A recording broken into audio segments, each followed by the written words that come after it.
నిన్న మొన్నటి దాకా వాళ్ళంతా మేధావులుగా చలామణి అయ్యారు.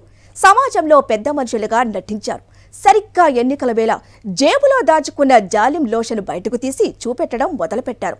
ఇటు బీజేపీ అటు జనసేన, దీనికి తోడు పేడ్ స్టార్ క్యాంపెయినర్లు, వీళ్ళంతా చాలరని ఇప్పుడు ముసుగు మేధావులను బయటకు తీసుకొస్తున్నారు చంద్రబాబు. అచ్చోసిన అక్షరాలతో రామోజీ రాధాకృష్ణ లాంటి వ్యక్తులు దిక్కుమాలిన కథనాలను వండివారుస్తుంటే దీనికి పచ్చ ముసుగు మేధావులు కూడా వంత పాడటం మొదలుపెట్టారు. ఇంతకీ చంద్రబాబు తన పచ్చ సైన్యాన్ని అంతా ఏకం చేస్తున్నారా? ముసుగు మేధావులు ఇప్పుడే ఎందుకు మేల్కొన్నారు? నాడు ప్రభుత్వం పనితీరుని మెచ్చుకున్న జేపీ ఇప్పుడెందుకు వ్యతిరేకిస్తున్నారు? అంతలోనే ఇంత మార్పు వెనుక కారణం కాసులా, జాలిం లోషనా? ఒక మేధావి మౌనం సమాజానికి ఎంత ప్రమాదకరమో, ఒక కులం ప్రయోజనాల కోసం సమాజంపై మేధావి కక్కే పచ్చ విషం అంతకంటే ప్రమాదకరం. ఏపీ రాజకీయాల్లో ఇప్పుడు జరుగుతున్నది అచ్చంగా ఇదే. కులంతోలు కప్పుకున్న ముసుగు మేధావులంతా ఇప్పుడు మేల్కొంటున్నారు. చంద్రబాబు ప్రయోజనాల కోసం కలుగుల్లోంచి బయటకొస్తున్నారు. మేధావుల ముసుగులు ఇటు రాష్ట్ర ప్రభుత్వంపై విషం కక్కుతూ పరోక్షంగా తమ జాతి నాయకుడికి ప్రయోజనం చేకూర్చే పనిలో పడ్డారు. సరిగ్గా ఎన్నికల ముందే ఇలాంటి మేధావులంతా మేల్కొంటారు. ఇలాంటి మేధావుల్లో కొందరికి కాసుల కక్కుర్తైతే మరికొందరిది జాలిం లోషన్ బాండింగ్. వీళ్లంతా ఇప్పుడు పచ్చ పెత్తందారులకు మద్దతుగా పేదల ప్రభుత్వంపై విషం చిమ్మే పనిలో పడ్డారు. ఓటమి భయంతోనే చంద్రబాబు పచ్చ మేధావులను మేల్కొల్పుతున్నారా? ఎన్నికల ముందు ఈ మేధావులంతా ముసుగులు తీసేసి పచ్చబుద్ధి బయట పెడుతున్నారా? వీళ్లది కాసుల కక్కుర్త లేక కులగజ్జ? ఎలా గెలిచామన్నది కాదు, గెలిచామా లేదా అన్నది చంద్రబాబు నైజం. సింగిల్గా వెళ్లే దమ్ము లేదు. అందుకే జనసేన బీజేపీని వెంటేసుకొస్తున్నాడు. దానికి తోడు తన కులగజ్జి మీడియాతో ప్రతిరోజు పచ్చ విషయం కక్కిస్తున్నాడు. ఇది కూడా చాలక డబ్బులు వెదజల్లి కుటుంబాల్లో కలహాలు రేపి పెయిడ్ క్యాంపెయినర్లను రంగంలోకి దింపాడు. అయినా గెలుపుపై కూసింత నమ్మకం కూడా కుదరడం లేదు. అందుకే ఇప్పటిదాకా కుల కలుగుల్లో దాక్కున్న మేధావులను రంగంలోకి దింపాడు. ఇటు కూటమికి మద్దతు పలకడం, అటు జగన్ ప్రభుత్వంపై విషం చిమ్మడం, ఇదే ఇప్పుడు ఆ కుల మేధావుల పని. కొందరు మేధావుల ముసుగులో ఉంటారు, మరికొందరు ఉన్నతమైన పదవుల్లో స్వచ్ఛమైన మనుషులమన్న ముసుగులో ఉంటారు. చంద్రబాబు ప్రయోజనాల కోసం అవసరమైన సమయంలో తమ ముసుగు తీసేసి తాము కూడా పచ్చముఠాలో సభ్యులమే అని నిస్సిగ్గుగా చాటుకుంటారు. ఇటు ప్రభుత్వంపై అంతే నిస్సిగ్గుగా విషం చిమ్ముతూ చంద్రబాబుకు లబ్ధి చేకూర్చే ప్రయత్నం చేస్తుంటారు. నిమ్మగడ్డ రమేష్, నిన్నటికి నిన్న మరోసారి ముసుగు తీసేసిన జయప్రకాష్ నారాయణ, వీళ్లంతా ఈ కోవకు చెందిన వాళ్లే. ముసుగు మేధావులంతా కలుగుల్లోంచి బయటకొస్తున్న వేళ కొన్ని ప్రశ్నలు వినిపిస్తున్నాయి. అవేంటో ఒక్కసారి చూద్దాం. పచ్చ మేధావులను చంద్రబాబు రంగంలోకి దింపాడా? ఎన్నికల ముందు తమ పచ్చబుద్ధి బయట పెట్టుకుంటున్నారా? కులగజ్జి మేధావులతో సమాజానికి కలిగే ప్రమాదమేంటి? వీళ్ల ఆరాటం కేవలం తమ సామాజిక వర్గం కోసమేనా? ఏపీలో ముసుగు మేధావులంతా విషం చిమ్ముతున్న వేళ వినిపిస్తున్నటువంటి ప్రశ్నలివే. ముందుగా జయప్రకాష్ నారాయణ గురించి మాట్లాడుకుందాం. ఇతని గురించి పరిచయం అక్కర్లేదు.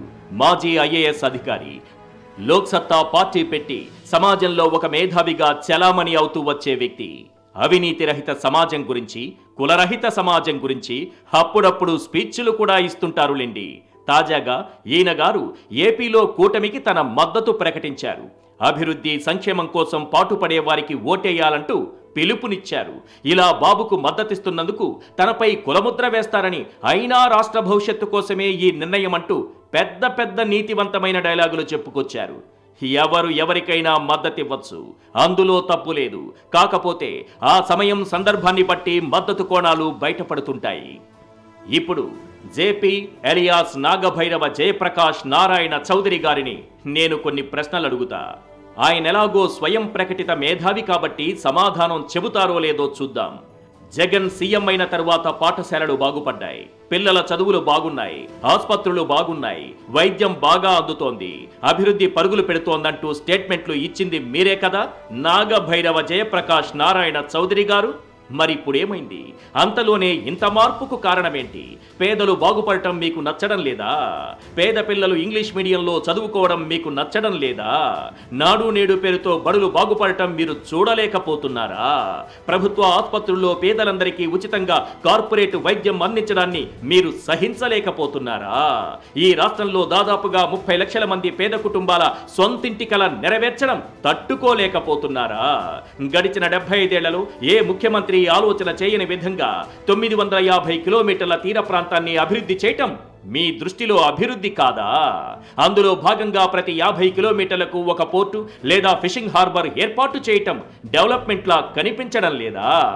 ఎక్కడా లంచాలకి తావు లేకుండా ప్రభుత్వ పథకాలన్నీ నేరుగా లబ్ధిదారులకే ఇవ్వటం మీకు నచ్చడం లేదా? ఇటుపక్క కాకినాడ సేజ్, అటుపక్క శ్రీ సిటీలలో అనేక కొత్త కంపెనీలు రావడం పారిశ్రామిక అభివృద్ధిలో భాగం కాదా?